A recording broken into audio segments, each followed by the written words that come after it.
Namaskaram everyone, this is Dr.Parvathy Bhuparti here and you're listening to my podcast Being Positive with Parvathy. Okay, before starting today's episode, I want you to think about the last time someone really hurt you. Maybe a friend betrayed a secret, an ex-partner broke your trust, or a boss took credit for your hard work. Now, think about the last time you messed up, that lingering regret you replay at 2 a.m. What does that feel like in your body? It feels heavy, right? Like an invisible backpack stuffed with sharp, jagged rocks that you're forced to haul around every single day. So today, we are unpacking that backpack. We are talking about the single most misunderstood, difficult yet profoundly liberating tool we have for emotional survival: forgiveness. And no, it's not what you think. It's not about letting someone off the hook, and it's definitely not about pretending the hurt never happened. It's about setting yourself free. Let's start by defining your terms, because forgiveness is a massive PR problem. A lot of us hold on to our anger like a shield. We think if I forgive them, I'm saying what they did was okay. Or if I let this go, I'm letting them win. Let's burst that bubble right now. Forgiveness is not condoning bad behavior. It's not pretending the hurt never happened, and it's definitely not an obligation to invite a toxic person back to your dinner table. That's reconciliation, which takes two people. Forgiveness only takes one.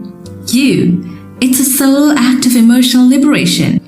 Now let's see what the science says. So, in positive psychology, researchers like Dr. Tyler Vanderwille from Harvard break forgiveness down into two distinct vital phases. If you've ever tried to forgive and failed, it's probably because you didn't know these two phases existed. Let's dive into it. First, there is decisional forgiveness. This is a cognitive choice. It's the moment you say, I am making a conscious decision to stop wishing harm on this person. I'm dropping the desire to get even. This part is clean. It's a statement of intent. But then comes the second part, emotional forgiveness. This is the hard part. This is where your gut stops churning when their name comes up. It's replacing those cold feelings of resentment and hostility with psychological neutrality or even compassion. Decisional forgiveness can happen in a heartbeat, but emotional forgiveness is a journey. It's a slow, winding path where your emotions have to catch up to the decision your brain already made.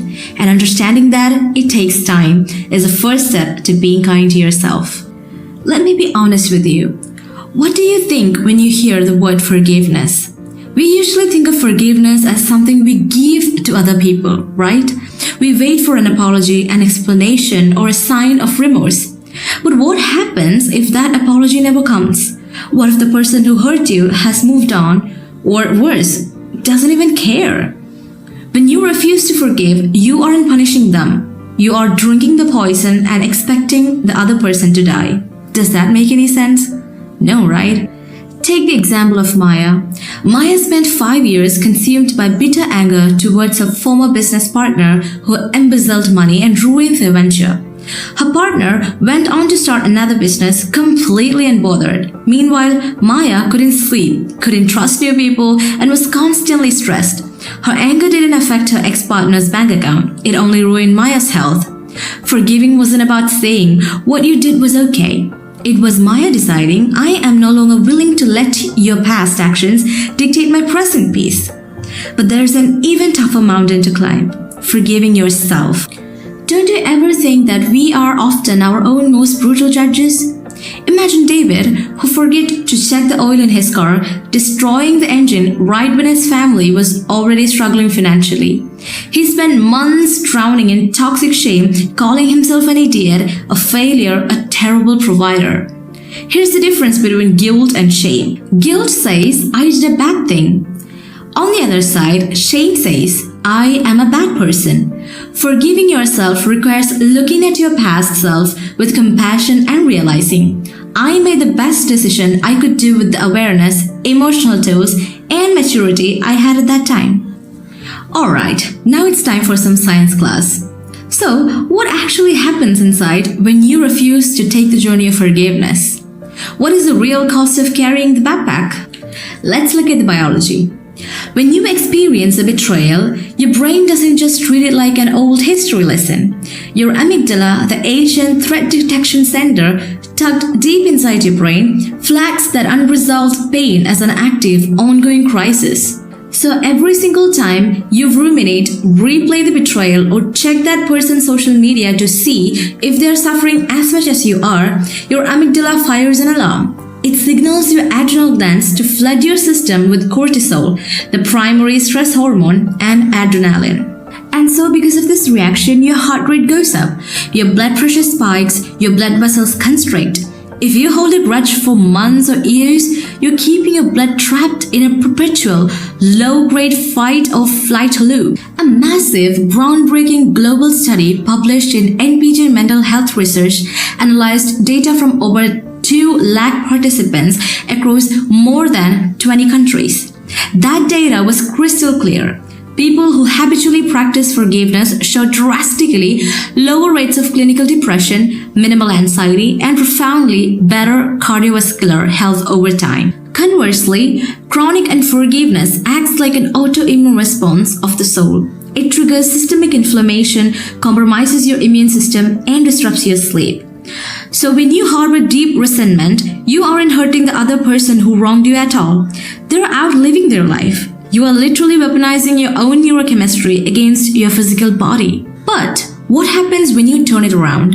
What does the latest neuroscience show us about a brain that chooses to forgive? When scientists place individuals inside functional MRI scanners and guide them through the process of forgiving a real-world hurt, the images are stunning.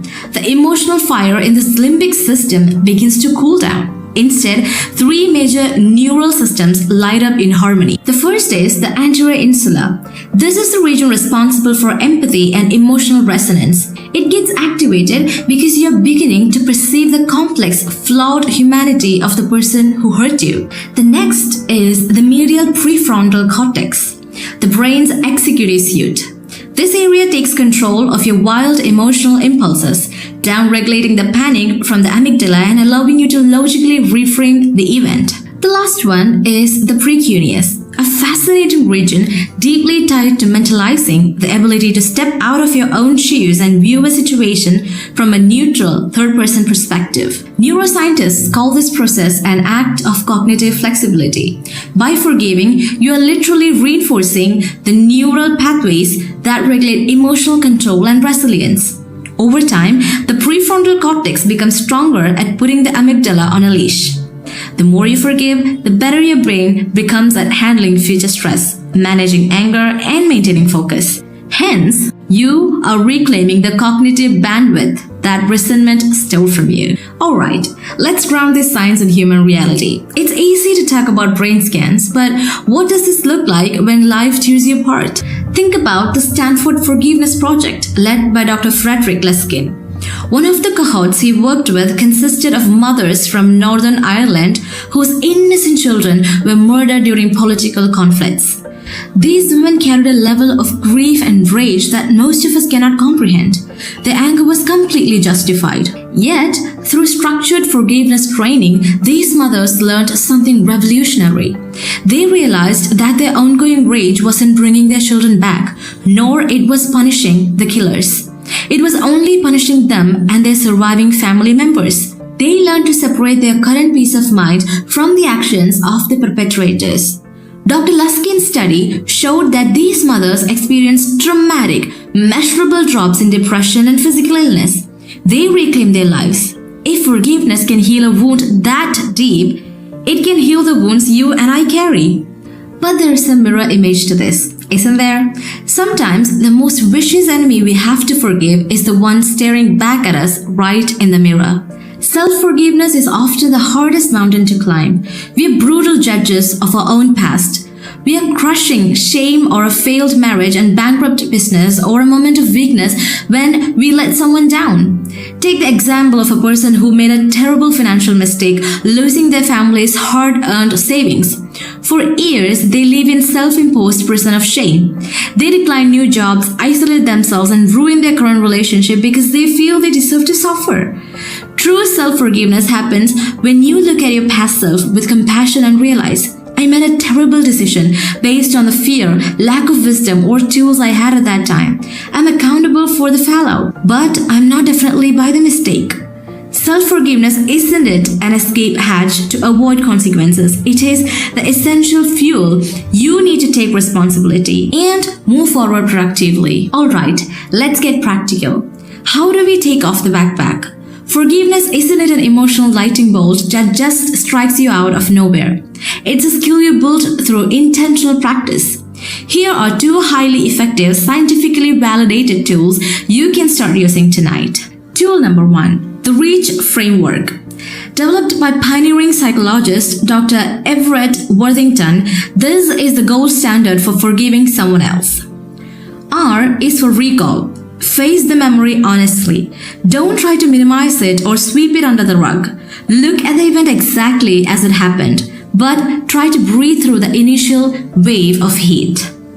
E is for empathize. Step into the precuneus of your brain. Try to understand the context of the person who wronged you.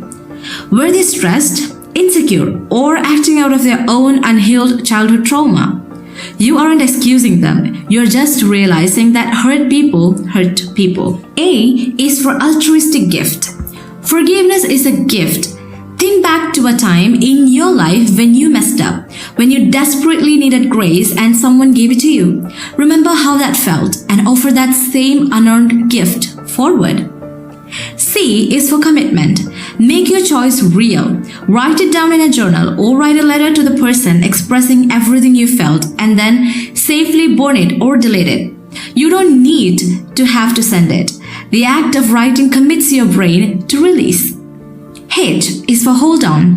Resentment is sneaky. Months from now on, a trigger might cause that old anger to flare up again. When it does, don't panic.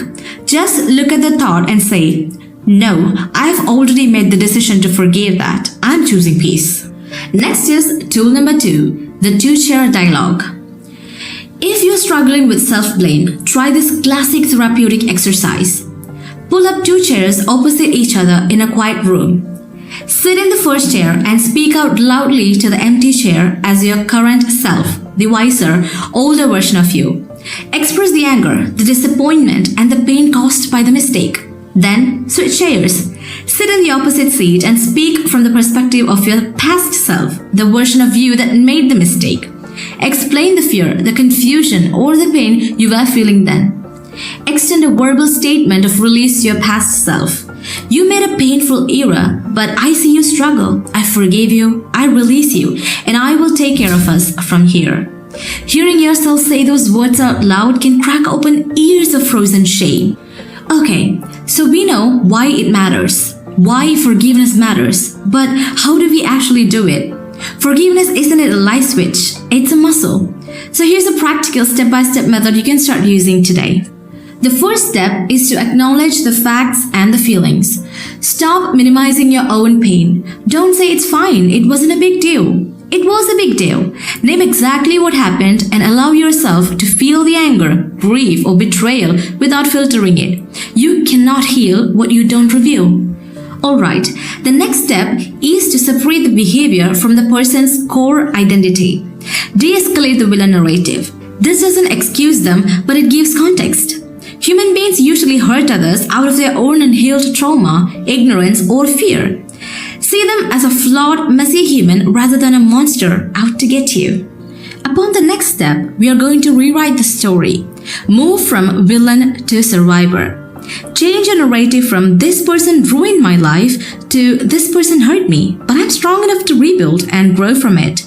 You take the power away from the perpetrator and put it back in your hands. And for the last and final step, release the hope for a different past. Accept the reality as it is. This is the core of forgiveness. It is a radical acceptance that the past cannot be changed. You stop wishing they had treated you better back then, so you can focus on treating yourself better right now. So, my dear friend, as we wrap up today's episode, I want to leave you with one final thought. Forgiveness is an inside job. The person who hurt you doesn't need to be in the room. They don't even need to be alive for you to forgive them, because forgiveness isn't it a gift you give to them. It is a boundary you set for yourself. It is saying, you got to hurt me once in the past. I'm not going to let you continue hurting me in my mind every day of my future. So, look inside that invisible backpack today.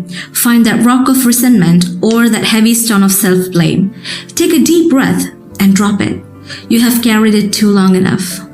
Thank you for listening to me for this while. If this episode resonated with you, hit subscribe, leave a review, and share it with someone who might be holding on to a little too much weight today. Until next time, be gentle with yourself. Bye for now. See you on the next podcast.